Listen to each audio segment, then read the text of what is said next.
My girlfriend had a secret life. With my best friend, I didn't find out because I was suspicious. I found out because I was in love. When you love someone, you trust them with the small parts of your life and the big ones, your mornings, your fears, your future. You build habits around them. Their coffee cup on your side of the table, their shoes by the door, their voice in your head when you're not even in the same room. I had been with Emily for 3 years. We met in college in a psychology class. She asked me for a pen on the first day and never gave it back. We joked later that this was how she trapped me. After a year, we moved in together. The apartment was small, the walls were thin, the neighbors fought every night, but it was ours. We cooked together, watched the same stupid shows, talked about marriage, kids, the kind of house we'd have one day. I was saving for a ring. I had a folder on my phone with screenshots of jewelry I thought she would like. My best friend Jake had been in my life since high school. He had slept on my couch after breakups, helped me move more times than I could count, and knew every bad decision I'd ever made. Emily liked him. A lot. She used to call him our third roommate. I thought it was cute.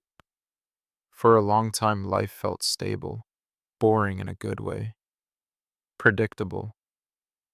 Then it started to change, quietly. Emily stopped telling me things. Her phone was always in her hand. She began working late. Jake suddenly became busy too. Whenever Emily was busy, Jake was busy. I noticed it, but I told myself I was being paranoid. Because when you love someone, your brain will protect that love at any cost.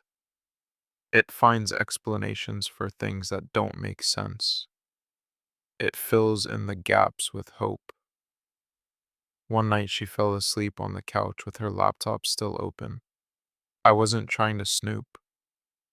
I only wanted to close it. But my name was on the screen, in the middle of a message, so I read it. She was telling Jake that I had no idea, that I was so trusting, it almost made her feel guilty. Jake replied that I was too good, and that made it easier.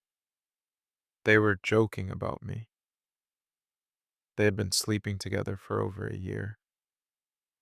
I sat there in the dark, holding the laptop, listening to her breathe on the couch, and I felt something inside me collapse that I still haven't been able to fully explain. I didn't wake her. I didn't confront her.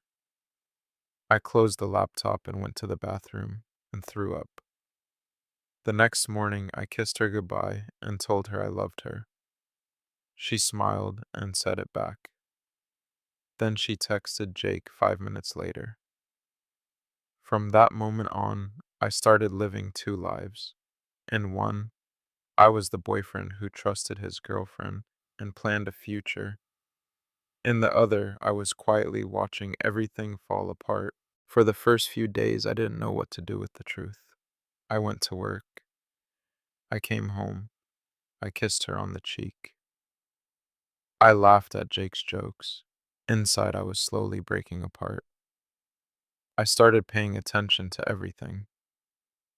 Emily's phone would light up at night. She would turn away from me and type fast, then smile at nothing.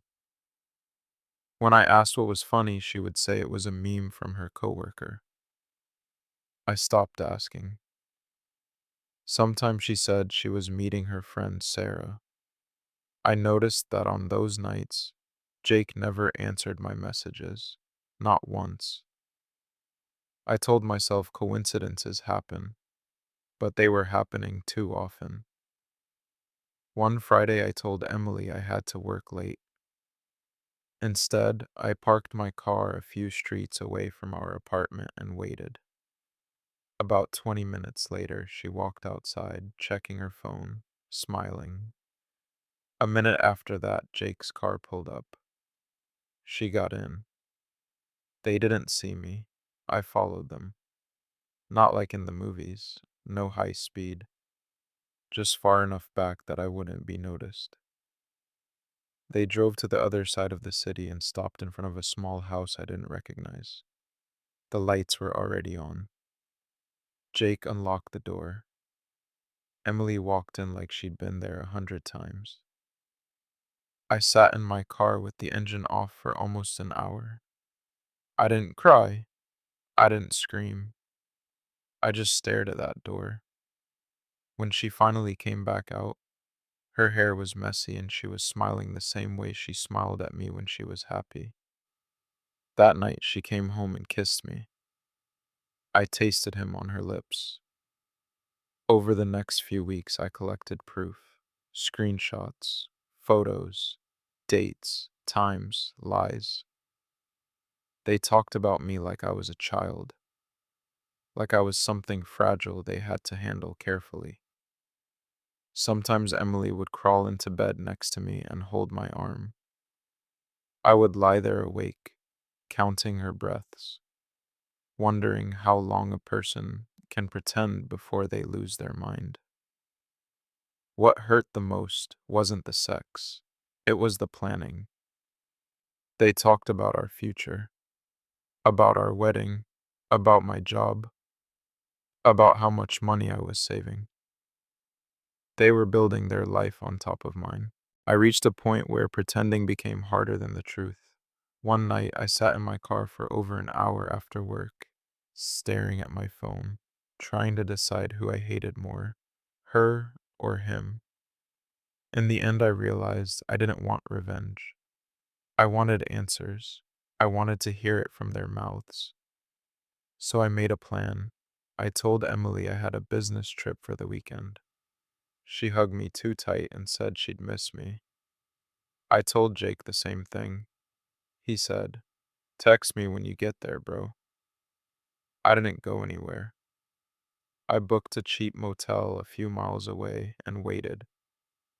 That night, they went back to the same house. I parked down the street and walked closer. The windows were uncovered. I could see them inside, laughing on the couch, her head on his shoulder. My stomach turned. I recorded everything on my phone. Then I knocked. Jake opened the door. When he saw me, his face went completely blank. Emily froze behind him. For a moment, none of us spoke. I walked inside and sat down. I showed them the messages, the photos, the videos. I told them I had known for weeks. Emily started crying. Jake didn't say anything. He just stared at the floor. I asked how long. Emily whispered, "A year and 3 months." I asked why. Jake said, "It just happened." Emily said she didn't mean for it to go this far. I laughed, not because it was funny, because if I didn't laugh, I was going to lose control. I told them I was done.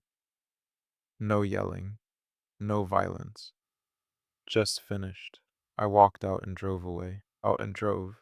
The drive back to the motel felt unreal. The city lights blurred through the windshield. My hands were shaking on the steering wheel, but my mind was strangely calm. It was the quiet you feel after a storm finally passes. Emily called me over 20 times that night. Jake texted once, "I'm sorry." I didn't reply to either of them. The next morning, I went back to the apartment while Emily was at work. I packed my clothes, my laptop, the pictures of my family.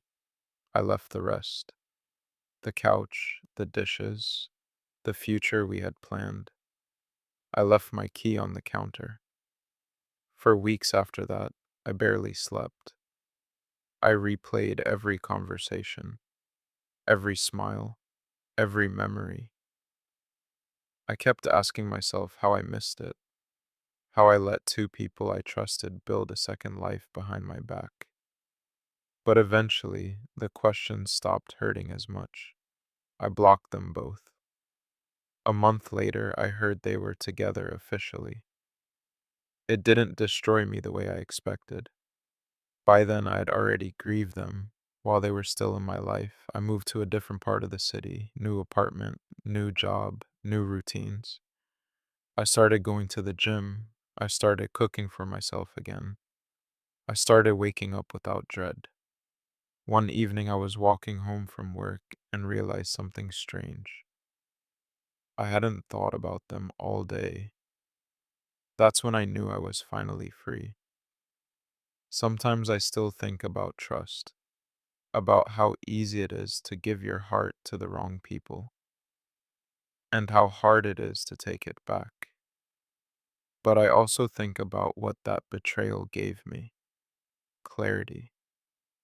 It taught me that love without honesty is just a performance, and I will never be part of that again.